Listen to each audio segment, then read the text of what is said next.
Hello, beautiful ladies. I'm so happy to have you on the panel that is called Collectibles as Ecosystem. And as the first step, I would ask you to introduce yourself to the audience. Coco, please, let's just go in the order of our appearances. Okay, hi everybody. I'm Coco. I'm the artist and founder of Stardust Society. Hi everyone, Hi. I'm Cypher CHK. I'm the founder of ENCRYPTAS. Hey everyone, I'm Giannina Scarlett, better known as Gigi, and I'm the founder of CryptoTech Women. Hi. Oh, you guys. Hi. I'm Jackie. I am a sort of collector and investor, and then I am one of the founding BFFs for BFF, and I am currently founding and building an ecosystem called Qualia. Beautiful ladies. Okay, you're very modest in your introductions because you are like all over news, and given the fact that we already know that a lot of people from different parts of the world registered, can you elaborate a little bit more about your projects? Because we have people from Africa, Turkey, and other places that maybe they haven't heard about your project yet. So let's just hear a little bit more about what you do. You wanna go in the same order? Yeah. Coco? Yeah, let's do that. That's just simple. Okay, so like I said, I'm the founder of Stardust Society, and we are a collection of 7,777 pieces based on the idea that we're all made of stardust. So we really find value in our shared humanity, and ideas of love and light and astrology. We give 7% of our proceeds to fund our Stardust Service Days, where we're actually boots on the ground, helping people together. And we're also in the background trying to create some fashion and bring our illustrations to life. So that's pretty exciting, and hopefully next time I talk to you, I'll have more to say about that. But that's what we're doing so far. Awesome, it's nice to meet you, Coco. My project is ENCRYPTAS. Before I started our 10K collectible project, I was actually a 1 out of 1 artist, and I started the 101 Babes collection. So my art kind of centers around faceless women because I want to start a conversation about the importance of our information and data, especially on a space in Web3 where everything is recorded onto the blockchain. And I wanted my women to be faceless and also to be of a different size so that different types of women could see their stories in what I'm creating, and so that non-female identifying people can also see the stories of their sisters, their friends represented in our art and community. One of our biggest goals and visions is to bring more Gen Z women into Web3. So something that we're working really hard on right now is our collaboration with Code to Inspire.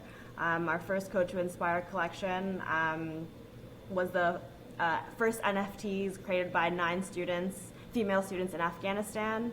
And we're continuing to work with these students so that they can be independent NFT artists and carve their own space in Web 3.0. That's amazing. So hi everyone. For CryptoTech Women, we're a collection of 8,888 unique collectibles. And so for the background is I'm a software engineer. And then within Web 2, I've been doing for I think like 2-3 years now an effort to bring more people into tech. And then after joining Web 3, and I feel like everyone kind of joined in a way. Like for me, I joined hearing about Gary Vee talking about it, but I really joined when I learned how to write like a smart contract and seeing all the things that you can do with a smart contract. Like we all see the NFT and the art, but there's so much more power behind the code that powers the NFT. So from there, I decided to build CryptoTech Women, and our focus is to onboard more women into the space while also providing education. So part of our utility is building an educational platform that our holders will have access to relating to Web3. And we also do masterclasses relating to Web3, Web2 as well to empower the education for our holders and fun experiences. Web3 was, as a former sort of founder, just wanting to educate myself and, I was very interested in learning and connecting with people. So I, about a year ago, so my former background was in fashion PR, and then I had a resale wedding business for about 8 years that was acquired a couple years ago. So I joined. I'm a token holder of a lot of these communities and kind of participated that way predominantly. And then in the last year, I joined BFF as a founding BFF. For anyone that's not familiar, BFF has a similar mission to, I think, a lot of people on this call. It's to educate and onboard more women and non-binary into sort of crypto and in sort of a high level way. And so I've been a part of that and collecting a lot of art, predominantly in the art field, and then in some of these communities. And then I started to kind of ideate on how, if I were to do something, it would be different and sort of fit within this ecosystem of all these other incredible projects that are already being built. And so then I started to ideate on this idea of Qualia, which is kind of a it's like a Web3 LVMH. So we're launching a membership for like a small sort of builder community DAO next month. And then from there, we'll be raising a separate DAO fund and things like that. So that's me. Okay, ladies, I also wanted to talk about how NFT collections became ecosystem. What's the evolution process? Why did it happen? And where do you think it's all going in the next 3-5 years? Yeah, so, NFTs, when they started, it was mainly art. And that's kind of evolved to become these big NFT collectible projects that we're seeing today. And at the heart of it, these NFT projects really represent a movement. So projects that are building communities are bringing together people from all over the world connected to some sort of vision. So movements, in order to have impact, need to be able to infiltrate culture. So that's why we're seeing a lot of these projects expanding into these partnerships, because it's crucial to bridge Web 2 and Web 3 with these partnerships. So I think in the next 2 or 3 years, what awaits us are these clothing empires, these entertainment and media ventures, children's cartoons or films, and I don't know where the ceiling ends, but I would say it's pretty close to the metaverse. I definitely agree with that. I think each project will kind of have their own niche, and I do think this is extremely necessary. One project can't group everything. But the reason why this was necessary, I think, like we just came from like the pandemic era, right? Like 2 years ago, we were locked up in our houses, and we were honestly relying mainly on like social media. So we saw TikTok took a huge boom, Instagram, like anything that was online that would connect you with people. And I think during that same era, now we're connected to like Web3, where we're starting to bridge like the metaverse, and not only the metaverse, just like an online community where we can just interact with each other. And the cool thing about having a niche is that if I'm interested in education, I'm going to go for communities that focus on that. If I'm interested in culture and music, that's where I'm going to go gather. So I also think it's a really great way of meeting people around the world that have similar interests in SEO. And, just like, where's the ceiling? I don't think there is a ceiling. I think we are creating the ceiling as we go by creating ways to innovate. Yeah. Yeah, I think. Go ahead. No, go. I think what Gigi said is really important too, and that this all kind of was born like out of the pandemic and all of us having to be home, and I think that contributed with a couple of other things like Twitter and Discord being the perfect platforms to talk and get to know each other with less pressure. Space at Twitter Spaces, being able to use your voice and find like-minded friends. I think those all contributed also to being able to curate these communities. And then also, I think an important part is that when you are becoming a collector of an NFT project, you're kind of like sharing ownership of this project now, and it has a more like weighted presence, I think, in what you're holding, because you do share a special interest in it. And so I think that naturally, because of that special interest in the community technology, like people have really just come together and formed these groups that are like completely like aesthetic based and niche based, and it's kind of just like formed this perfect storm for ecosystems to pop up. Yeah, I think that, from my perspective, I agree with all of that. And I think that, some of it is people like this was sort of the next evolution, right? And how we continue to connect and sort of merge our online and offline, groups.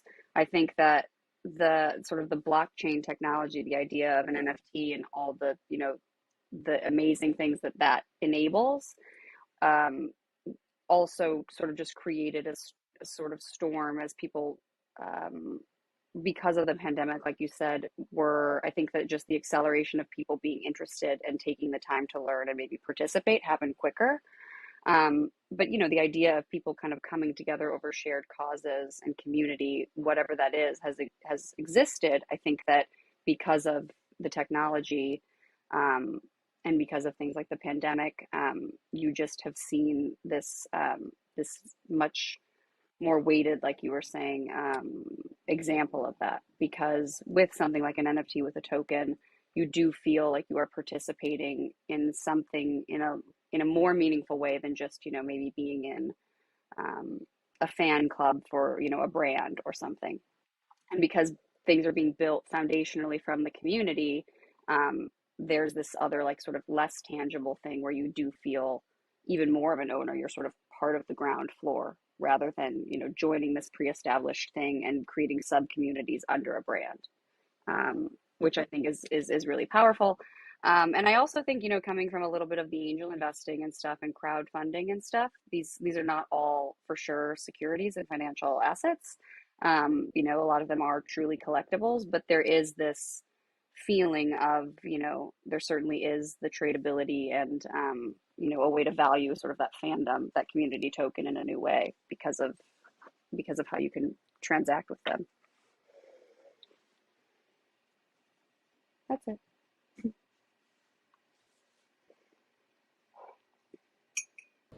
Great thoughts, ladies. Thank you so much for sharing. So, I think in the past year, for the first time in a very long time, we had this like a massive shift in power, where in addition to traditional institutions that were considered to be elite or cool, we created new ones that just like within a span of a few months became, creme de la creme, something that like everyone wanted to be a part of, like Bored API Club, CryptoPunks, Moonbirds, etc. They're like this like huge booming projects, and like some of them are female-led, as like BFF, World of Women.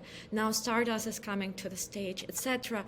So it's very interesting because I see that like the art in these projects that was like initially the idea behind them comes to the second place, and the centerpiece is the community that is being created. So I wanted to ask you, what's the role of a community in your projects? How do you communicate and build it, and what are the additional chips that you offer to it? So we'll just go in order. Okay. I'll start. Oh. Okay. I'll go. Yeah, I think for our community, we all share this belief in something bigger that binds us all, and I think that's kind of niche right now in Web3 because it's really technology based, financially based, but we believe that there's something deeper in everything that we do, and if we can find that, then we can bring balance to our lives and to this new frontier. And so I think that is the shared interest in the Stardust community, is bringing balance and spirituality to Web3.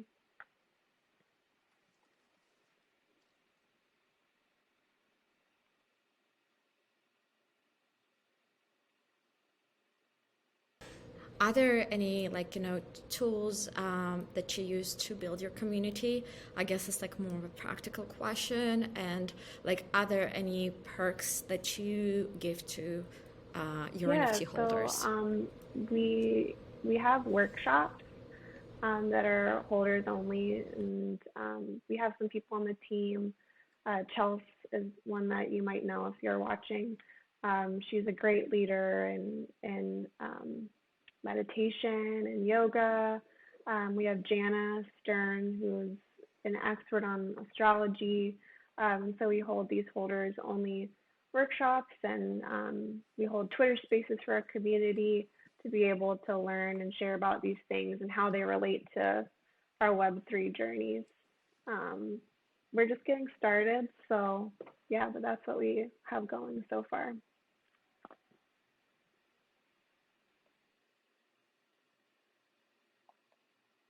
Awesome, awesome. Who wants to Yeah, go Coco, I next just also and share wanted to their say how great ideas? it is that you're cultivating these wellness spaces in Web3.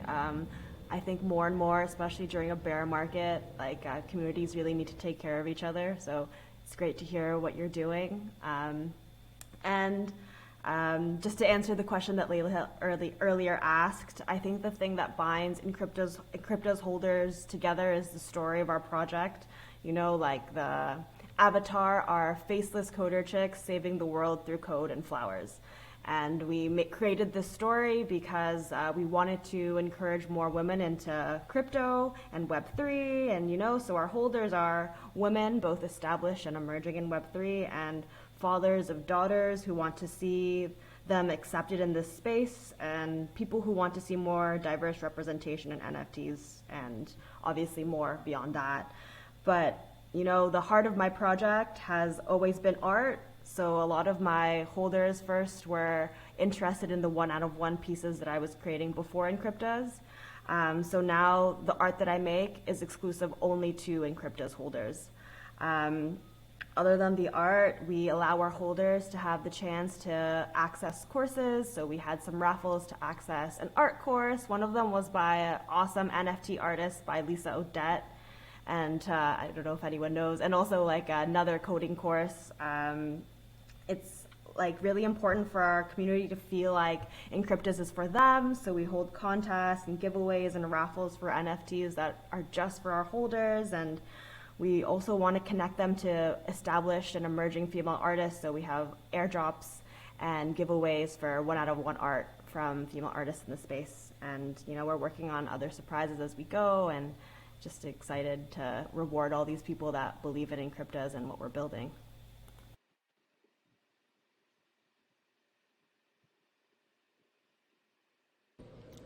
Wow, this is truly amazing. I just, the more I work in this space, it's just a little side note. The more I see women here do not need empowerment. We're pretty much empowered and charged. We mostly need celebration because, it's just so mind blowing how we evolved our minds in the past few years. I think this COVID really pushed us to change the narrative of our lives and just realize we just can get to it and do things and create something beautiful together.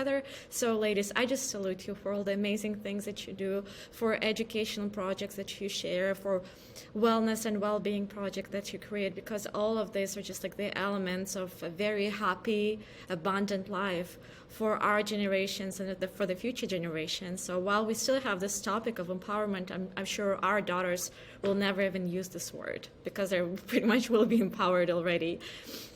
Okay, so does anyone else want to share?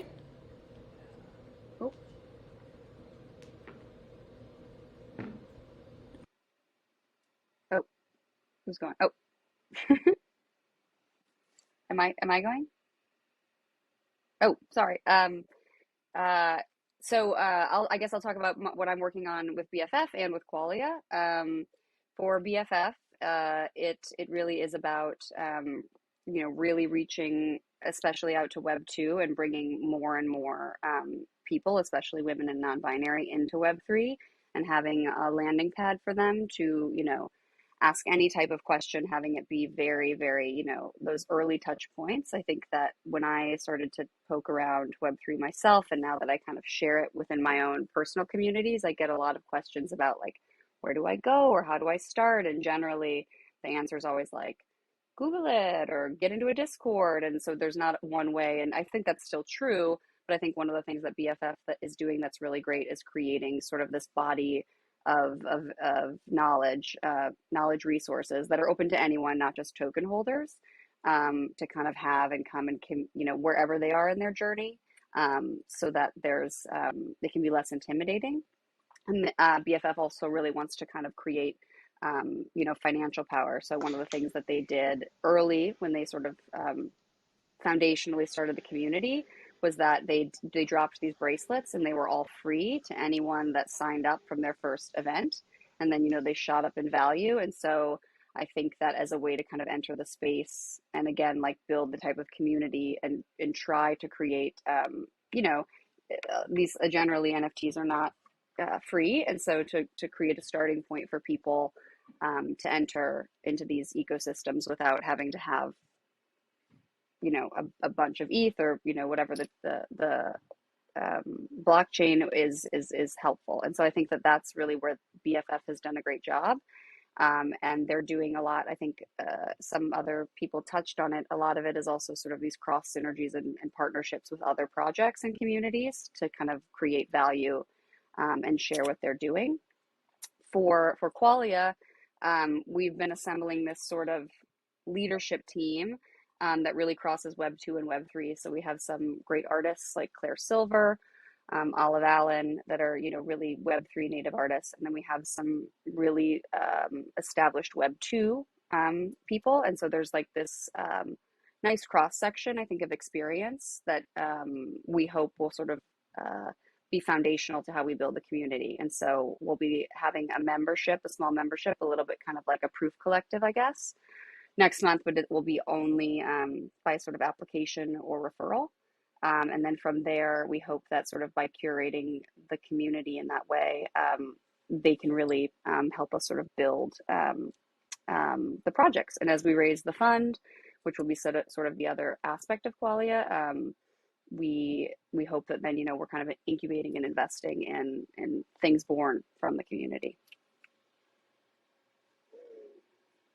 I'm so sorry, Layla. I was having some technical issues. Can you repeat the question, please?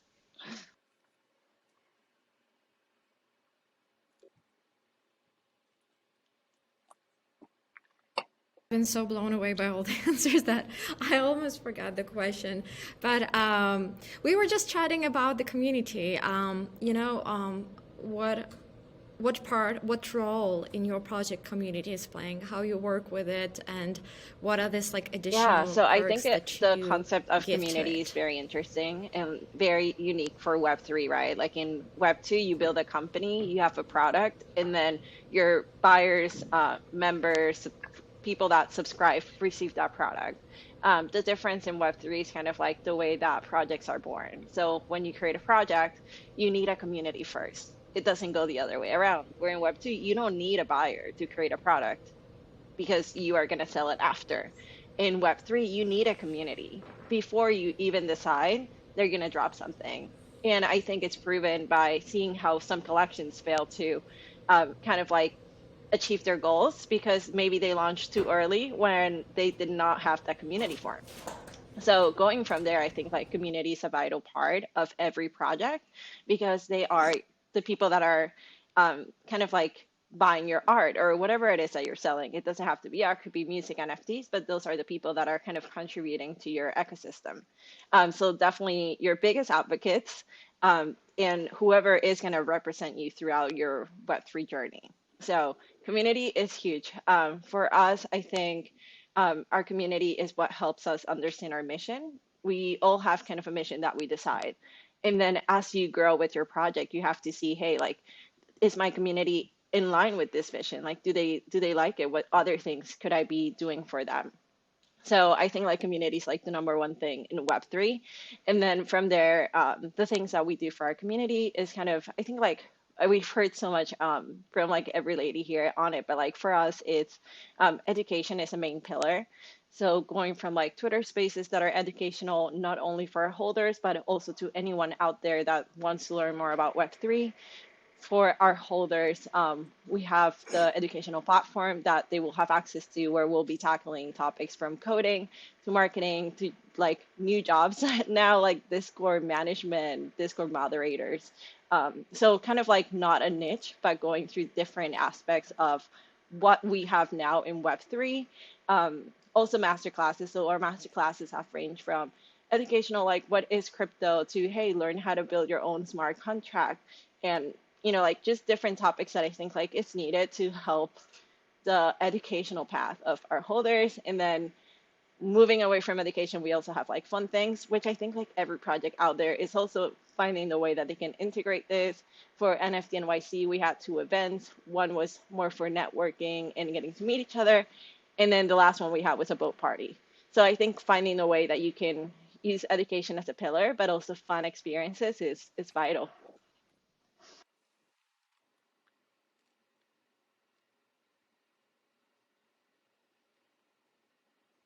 Awesome. I feel like I need to attend several of your master classes because I have still so much to learn about Web3. And, switching from like this really fun and exciting topic as a community, which I think is, as a key for the successful project in Web3, to maybe not as fun topic, which is recession. I really wanted to touch base on how the markets, crypto, traditional market is affecting the ecosystems and collectible projects and how it's going to affect it in the next few years. Oh, should I go? Sure. I think the big thing about Yeah, go ahead, of course. when you hear it sort of like, I mean, it's very real, right? That there's a lot less people have lost some money, there's a lot less liquidity, there's some fear just around not just crypto, I think markets in general, and that's all very, very valid. I think the biggest thing that you see and what you see reflected in the media, especially, is that there is a big speculative part of the NFT market. It is, or has been, and that's a lot of what you see reported. That's a lot of what gets the headlines. That's a lot where you see things transacting very quickly. Is really sort of like the financialization of the NFTs in these communities. And so I think you see a lot of speculators, sort of leaving the system or sitting it out for the moment. But I really do not believe that impacts, the communities and these sort of ecosystems and companies that are being built.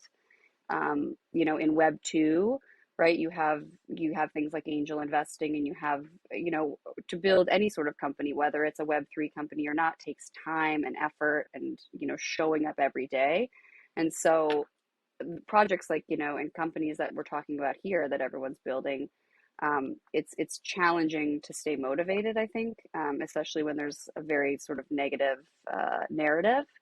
But I think, really everyone that's trying to build something for the long term, it happens, right? You're not just sailing through and having things go up, up, up all the time. And so I do really believe it is a good time to build, even though it gets a little bit like hashtaggy. And I do really believe the things that you find, the way you find to do things when there is less exuberance, both emotionally and financially, sometimes you find the best solutions, and the people that you meet and the things that you come across during those more challenging times across your life, right, tend to be the most meaningful.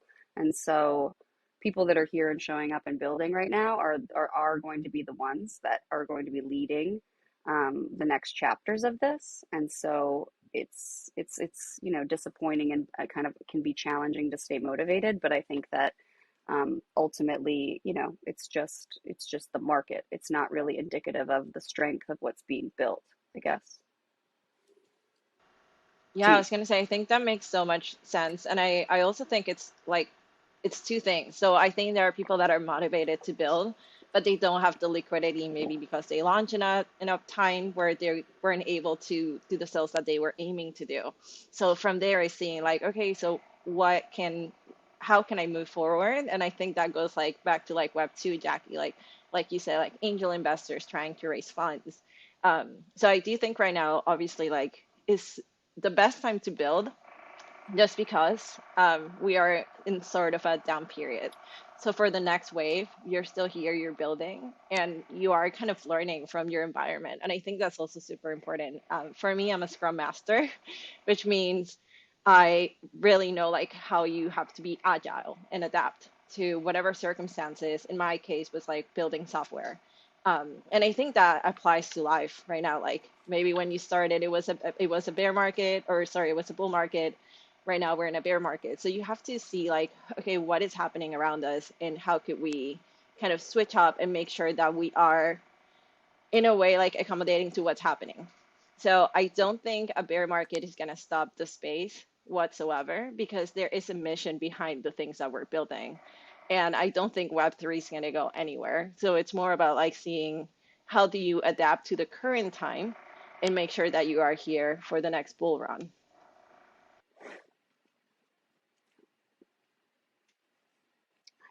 Yeah, and I think, Yeah, I couldn't agree more with go for it, Coco. Go for it. You go again, Coco. with everything that Jackie and Gigi said. I think it's kind of like a shakeout, as people are saying, like now's the time where it's shaking out all the projects and the people that are maybe here for the wrong reasons and here for a quick buck, and it's really like strengthening the people that are here for the long term. And I really think this is a great opportunity to learn. If you can get through this time, like imagine the next bull run. You'll be so much more prepared and ready to go if you spend this time building. So I try and look at it as a little bit of a positive, even though it's hard.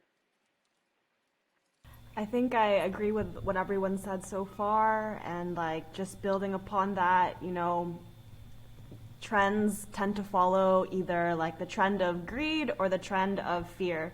And during like the NFT bull, like I think there was a moment when the market got greedy, and that's why we were seeing all these like so many projects launching every day, like almost the same replicas of these things. And for a healthy market, it's not good to see these projects that don't have their groundwork laid upon a vision. So sometimes like bear markets are super important to kind of like reset the market so that we can have another moment of abundance. And to be honest, like it's kind of nice to have a little bit of this bear, because I think all of you can agree, like during our NFT bull, maybe none of us were sleeping. So now it's kind of like the time to take some of our time, like have less pressure, move, see how the market is changing and adapting, and like really building with our vision with the time that we have during a bear market. Yeah, I mean, I think the one thing I was thinking about is it's certainly, I don't want to like diminish, right, anyone that's having a challenging time, because it's, a privilege, right? Whether you're as a business or as an individual, to be in a position that you can still navigate a downturn. But I do really feel like even like in my Web 2 days, right, you find like capital is not the only way to add value and share value. And so, looking for ways to, share services and help each other build in ways like that is something that can really come out of when there's like less liquidity being exchanged. And you can get kind of scrappy. You can do things that maybe you wouldn't have done in a more frugal way. And sometimes, there's some happy accidents there. Yeah, I was also gonna add, so I know like during this bear, I think also something that I've seen shift a lot is that more people are asking for utility. I think in the beginning of like my Web3 journey, at least last year, it was, if it was just art, it was cool. And some things are just art. Like there's not a need to always have utility behind. But I think right now, since the bear market hit, I've just seen so much more about like, what does this do for me in a way that it could be educational, it could be experience, like whatever it is. people are asking for something in exchange. And I do think it's healthy because it does makes us think of our collectors in a different way than just like people that just buy art. Unless I'm an artist, then maybe it's just art. But it's just like a nice shift of seeing, okay, how can we benefit them as well? Yeah, I mean, these are all great thoughts, and it warms my heart that everyone in the community is very optimistic about bear market. I mean, I think as humans we shouldn't get very greedy, and Web3 has been very generous, but as everything in the nature, we go in cycles. Even the markets do. So I think we just should embrace this as this beautiful part of journey where things slow down a little bit and we rethink, regroup, we think about philosophy and ethos of our industry. And as you said, what really makes me proud that all of your projects focus on education of community, and this is a good time to provide tools for people in the community to learn new skills, to maybe get new jobs in the industry, because I'm sure like many people will ask these questions in the next few years. And I feel like Web3 and this beautiful ecosystem that we create will be a place where people will go to get this knowledge, maybe more than traditional universities now. But we'll see. That's a very interesting time, and clearly we have like this ginormous social shift happening as we live and work and create. Another interesting thing that I really wanted to discuss with you ladies is your branding, because I think another thing that all your projects have in common, and I hope Artisan can join, is like really beautiful branding, really beautiful art behind your projects. Can you elaborate on that? Like, what role does art and branding play in your project, and how do you use this tool? I think it's really important, especially when talking about ecosystems, because your branding is like your identity, right? So it's like if you can be recognized, like if your aesthetic is seen by somebody and your name isn't next to it, but they're like, oh, that's Crypto Tech Woman, I recognize that aesthetic, or like, oh, that's BFF. I think that's a huge success, because that shows that your aesthetic, your branding, your identity as an ecosystem is really cohesive. And I think a good way to do that is, like, the easiest way to do that is with color. I think really making a color like your own, or a color palette your own. Like we see that with doodles, like their pastel colors, so recognizable. For us at Stardust, I line everything in orange. So we put like orange hearts on our tweets, and like sparkle emojis and stuff. And that's, I mean, you can even get down to the way you tweet as part of your branding and aesthetic.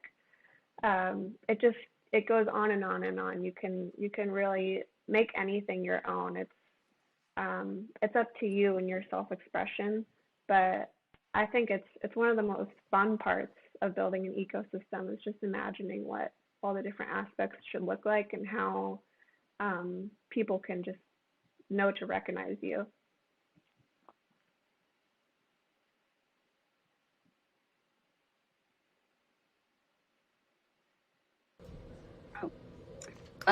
Yes, I definitely Jackie, agree. I what are think your that, thoughts? especially when you're talking about, these environments that to some people are new, strong visual elements or other, it's anything that sort of personifies, what you hope to embody and who the community are things that people can really identify with, and so I think some of it is about ease of identification for anything outside, but it really is also about having something that makes sense, and your community can feel like they personally identify with, especially in some of these ones that are very community driven. I mean, all of it is, but meaning like the community really kind of embodies the brand.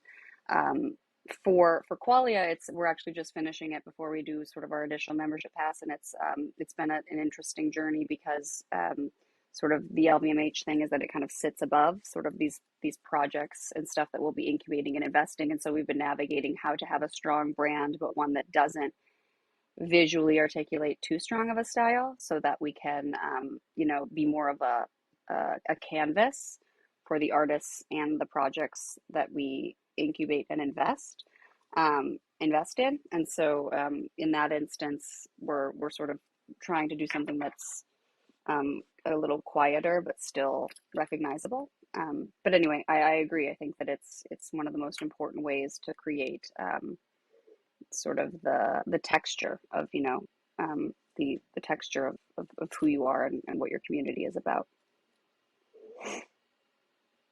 Yeah, I I will just say I agree with all of that. I think whatever branding you use, the colors, they all, all colors inspire a feeling.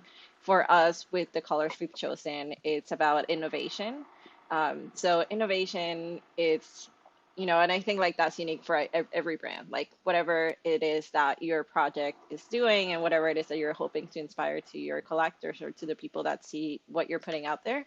Um, it should be cohesive, and it should be something that it's not always changing, just to create that social identity, Hmm. as Coco had mentioned.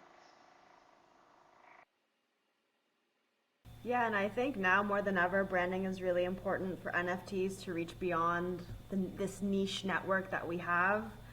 I think NFTs have been really crucial for the latest adoption of crypto, that I think the branding of a project is really important to capture interest in those who are not already involved in Web3. So kind of what like Coco was saying, like invoking these feelings of connection to a visual piece or whatever it is that your branding may entail.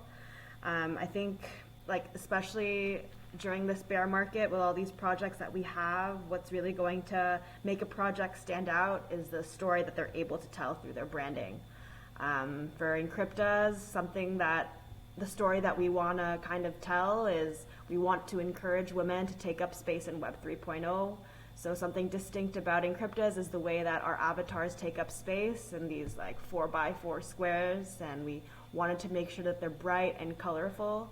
And something that I'm particularly proud of is that I think that our avatars are quite unique, because I have yet to see a faceless collectible project. So I think as we continue building in this moment, I'm excited to see what this faceless avatar will mean in the future.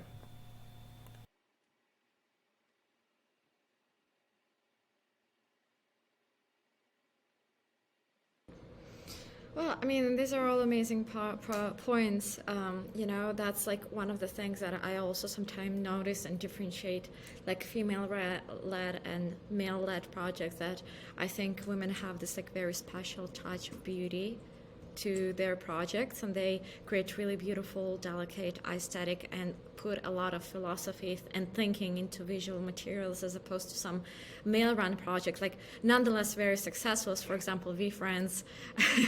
Their art is like, in my opinion, is far from being beautiful, but at the same time it's still successful because I guess they put a lot of value into belonging to their community, which is also very cool.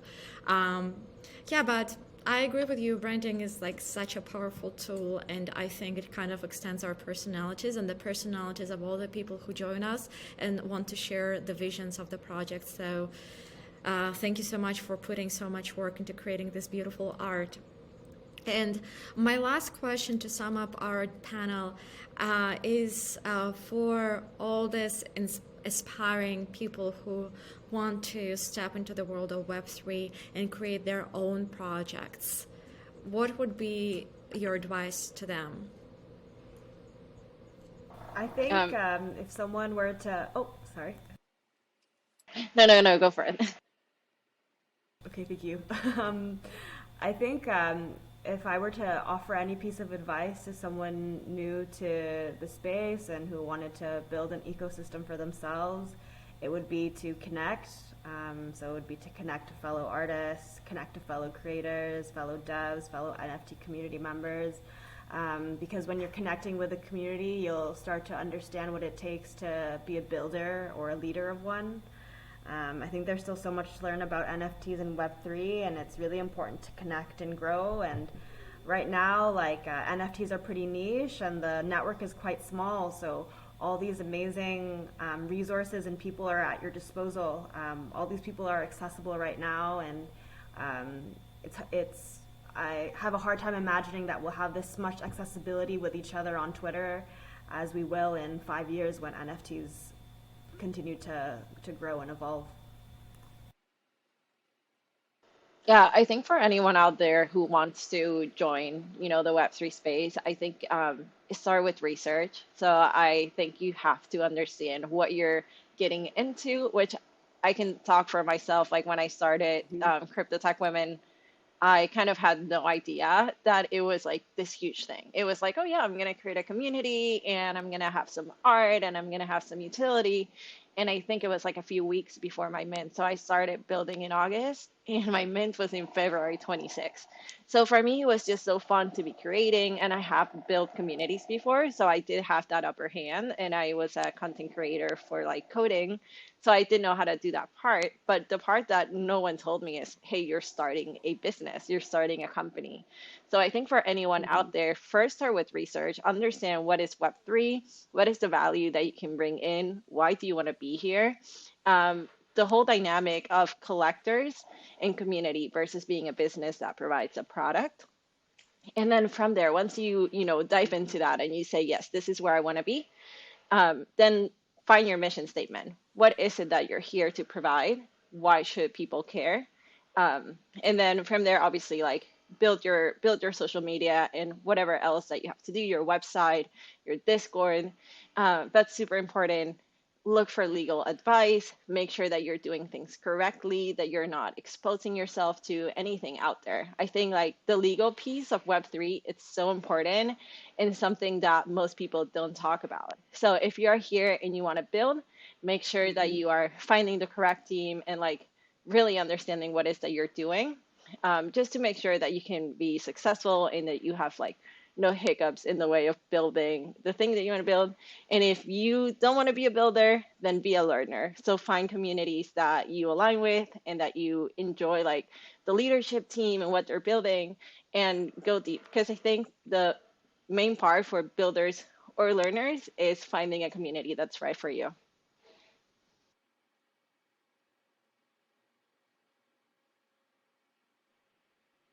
Yeah, I think that Gigi just said it perfectly. But if I had to add anything, um, I think that when I first came into the space, it was really important for me to like make friends, and like that might sound like silly, like oh Web3, blah blah blah. Like why do I need to meet people? But you really do. It's like it's everything. It's your community. It's your alpha. It's your like it's how you get information and learn more about the space. And so I think like making meaningful connections with people is huge. Um, and you can do that over Twitter. Like I met all my friends over Twitter. Twitter Spaces are a great resource. Um, Even if you just want to listen in and hear what people have to say and like scope out people's profiles, it's a great resource. If you can bring yourself to go up to the stage on a Twitter Space, that's even better. Um, but really, I think too, it's just a matter of like showing up, like keep showing up, um, because at this rate, like if you just are showing up as much as you can, like inevitably you're gonna be here when things get better for the next bull market. Um, yeah, I think showing up is just a huge part of it, and being here now, like I still believe that we're early. That's something that people always say, but I still believe like we're early to this, and so just by being here and learning, you're taking a huge step. Um, I I want to that's say Yeah. Coco was actually one of my first friends in Web3 when I joined. We had a group chat, and Coco Aw. was there. That's how we met. That was yeah, last year, so it's been a while. And she was actually my first co-host on my first ever Twitter space. She was like, "Oh yeah, I'll do it with you." So I do think like Aw. being a friend, That's it's super awesome. important, and it will keep you grounded in Web3. yeah, I guess I would add, I think everyone sort of said it already. I think that when you're thinking about your mission and stuff, I think that people kind of talk about Web3 as this sort of like it's just this one thing. And I think you also want to think about, what about Web3 are you wanting to participate in? Like certainly for like artists that I've like met or worked with across Web2 and Web3, some, don't want to create like, I think Gigi, to your point, like if you're doing a larger token project, right? You're creating like a large community in a company. It's very different than if you are an established artist that wants to tokenize a small collection of art. And so I think, thinking about what you want to do and why. Do you want to create more capital for something you're already doing? Do you want to like learn and create new community, or do you want to like manifest like a brand new community and company, and like what is the scope that you want to do, because you will kind of do it differently. Some of my kind of like Web 2 friends that I talk with often ask me like, why does this have to be an NFT, or why? And I think that can be a good question to ask yourself when you're getting into it, because maybe not everything does need to be, or it doesn't fit. I think that they're very different goals and very different lifts to do something with 10,000 holders than to do something with 100. My journey was really like, I don't want to create something that exists when I can contribute other places. You don't necessarily need to make it yourself. And for me, my journey was joining things like BFF and the concept for Qualia, which was a first just like a female investment DAO, through like connections and artists like Claire Silver was a big motivation and inspiration for me.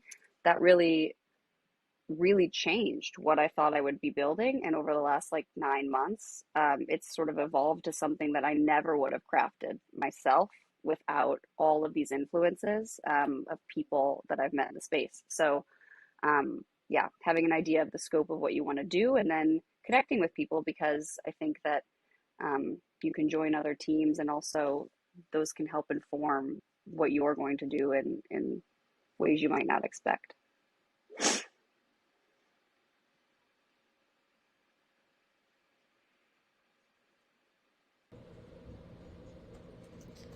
Well, I guess this is a very beautiful summary of what we were talking about throughout this last hour.